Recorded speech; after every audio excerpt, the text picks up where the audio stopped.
Good morning, Al. Good morning, Craig. Good morning. Another beautiful morning.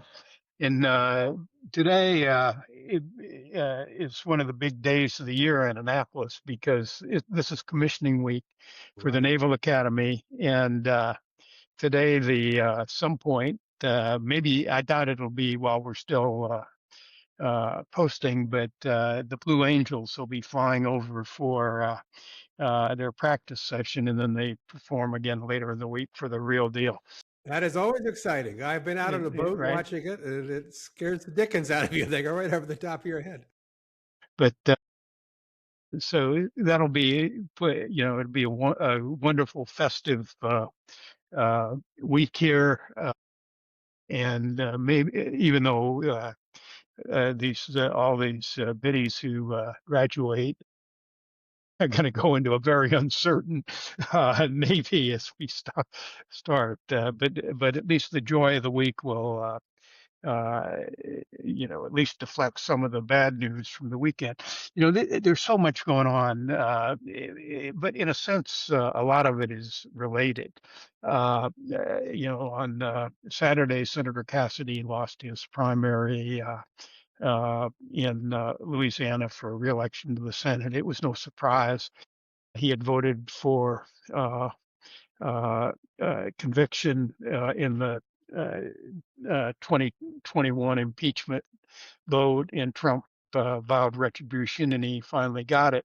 And it didn't, the thing about it is really interesting is that it really didn't matter that, uh, he's been on all fours in front of Trump ever since, including casting the vote that gave us what Chris Christie called the worst Secretary of Health Education in or the Secretary of Health HHS in modern American history, probably the worst ever, who's doing great damage. But no votes after that impeachment vote could save him. And today we have another election in Kentucky with Thomas Massie, who is very, very conservative, probably 10 times more conservative than Trump, but has defied Trump. Mainly by leading the fight to release the Epstein files, and Trump's going after him. Uh, so we'll see. But all of these things uh, make it very clear that this is Trump's Republican Party. While Trump does very well in primaries, there were couple of polls over the weekend which have him at 37% approval, barely a quarter of independents. Heard, I think the New York Times Siena had him at 20% among Hispanics, which is could uproot efforts to redistrict in Texas because the new districts were drawn on the idea that Trump would continue to get increased Hispanic votes, or the Republicans would. Think, and when you throw in his Make Corruption Pay or Make Crime Pay fund that he announced yesterday to, in his patriotic way, $1.776 billion. I guess that means 1776. Uh, you know, uh, for to pay off criminals who have been prosecuted by the Justice Department under the Biden administration. I mean, maybe Trump will get some of that, but he's going to pay off the rioters for on There January seems to be 6th. It's there just seems to be no outrageous. end to this. Right? It's incredible. I want to go back to Kentucky though, because I think the Congressman Massey race. It's one I've certainly watching more carefully because has had a history. Well, I agree with you, very conservative, maybe by more traditional Right, definition, right, right. but he's also had a history of going against Republican leadership, and he gets credit for that in the state. It's going to be very interesting to see whether he can get enough Republicans in his state to come to his defense, because some are out speaking quite loudly and vocally about the fact they like him being more Yeah. independent. They like him being in their view courageous, and that's a little different than we've seen in some states. I'm just I just find it so remarkable that Republicans don't don't raise concerns, don't step up from the war to this crazy fund that he's created. And who I heard President Trump on the news, I guess yesterday, saying, hey, this wasn't his idea, this came to him, Right. they just told him about it. Well, that's ridiculous. And he now has the acting attorney general on the Hill this morning testifying. That should be pretty interesting Right. testimony as to who came up with this crazy idea, which is now being called unconstitutional. But I guess we'll see. But there are 6 states having primaries today, so we're going to have a lot of action. But I do think Kentucky is a state to focus on. Not to mention there's also the race related to Mitch McConnell's seat. A lot to look at tonight, I guess. Yeah. The other thing, so Trump sent his Secretary of War, Pete Hegseth, in yesterday uh, to campaign against Massey. Most incredible thing. I mean, it's not like we can spare the Secretary of Defense at a time we're losing a war in Iran. And uh, but it's clear that from events overnight, because today is Taco Tuesday, remember?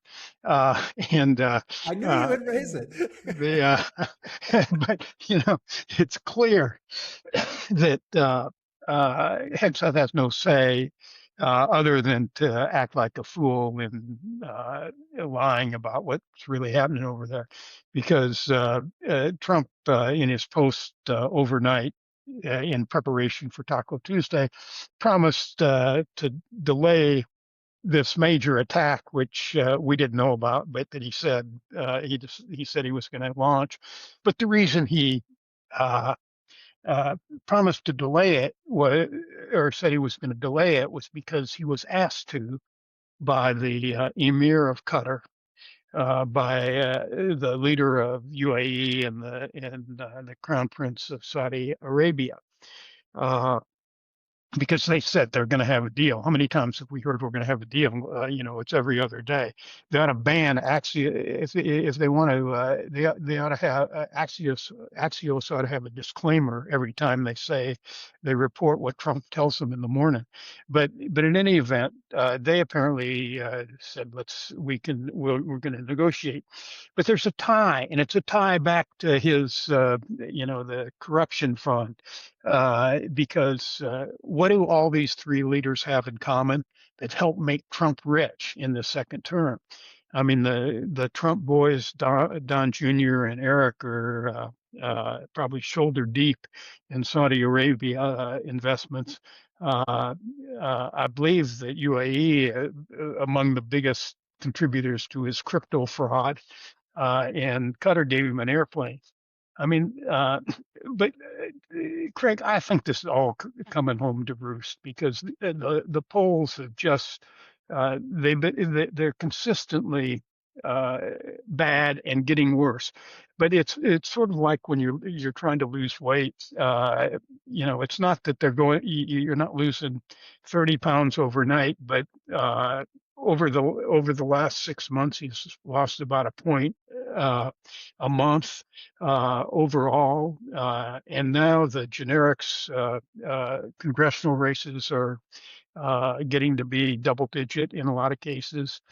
So and if it stays anything like that, is something you've been saying, is the Senate will probably be in play, but it will also completely override any efforts to redistrict. I think that's true. Well, I don't. I think the weight of this opposition it's growing, and there seems to be no inclination to slow that down. There's no positive initiative. Maybe the idea that you're going to do away with the federal gas tax, which creates a whole other set of problems. Maybe that was an effort, but those those things pop up and they disappear they vaporize almost instantly. And Trump keeps going back to this same notion. And you see these photographs of him now in the Oval Office, which I think has more gold than Yeah, paint right. on the wall. Right. You see the arch, you see the all these tributes to him that he's initiating just make no sense. It's just so out of touch with who we are. You've said a number of times, and I agree. Democrats have to make a case for why they should get elected. I agree with that. But I was thinking the other day, if I was running for office as a Republican, I think Republicans have to make a case for why they should even be returned to office. I mean, the leadership is just not stepped up with regard to oversight. They've offered no opposition to some of these inane things Trump does. And why why should they be returned to office? I think there's going to be a growing battle to get Republicans to at least declare what it is they would intend to do in the next 2 years if they've sort of looked the other way the first 2 years. I think it's a very difficult position for Republicans to find Yeah. themselves. For the Democrats, I really believe for 2026, the number one imperative is don't let your hatred of Trump blind you from your real goal. And your real goal is to get him defeated. And the way to get him defeated is to tie Republicans to Trump and keep the focus on all the nutty things he's done and all the bad things he's done for the country. I mean, last week when he said, he didn't even think about the economic concerns of ordinary people. Then he goes out and proves it. I mean, it just. I mean, he is handing the election to the Democrats on the silver platter, and we've got to accept it. Now is not the time for us to go out and show that we can, we can out, do him on social media and try to emulate his kind of tactics because people have rejected those and we got to just keep the focus on him. Well, for my party, we'll have plenty of time in 27 and 28 to decide the argument we want to make for 1920 or for 2028. But right now, just keep the focus on Trump. Craig, I was thinking a lot of people are like me probably, and they at this time of year enjoy the NBA playoffs. And last night we had the, the Western Conference Final started with this great double overtime game between San Antonio and Oklahoma City. But I was thinking, Trump, in many ways, is trying to destroy so much about the country and our way of life, and in the world order, going after our allies and sucking up to our adversaries. But the NBA playoffs are an indication of why he can't change what America has become at its core. I just looked up in the last time an American born player won the most valuable player award was 2018. This year, the top three players were a Canadian, Shai Gilgeous-Alexander, who won the award, Nikola Jokic, and from Eastern Europe, and Victor Wembanyama from France, who was also the Defensive Player of the Year. And if you just watch television, the way our daily lives uh, uh, operate, you just can't go back to the 1950s the way Trump does. So I think if we just keep our heads about it, we should be able to have a pretty overwhelming defeat for Trump. And then in 2028, we can have a good argument about how the country could go post-Trump and become again what we should be. Yeah, I agree with you. Since you began on such a positive note and you're ending on such a positive note, I think it's a good place to stop. All right. We'll have a lot more to talk Right. about. I guess we're going to do it tomorrow. We'll have Right. a lot more to talk about later this week in any Okay. event. Good to see you and Yeah. talk to you soon. Sure. Take care.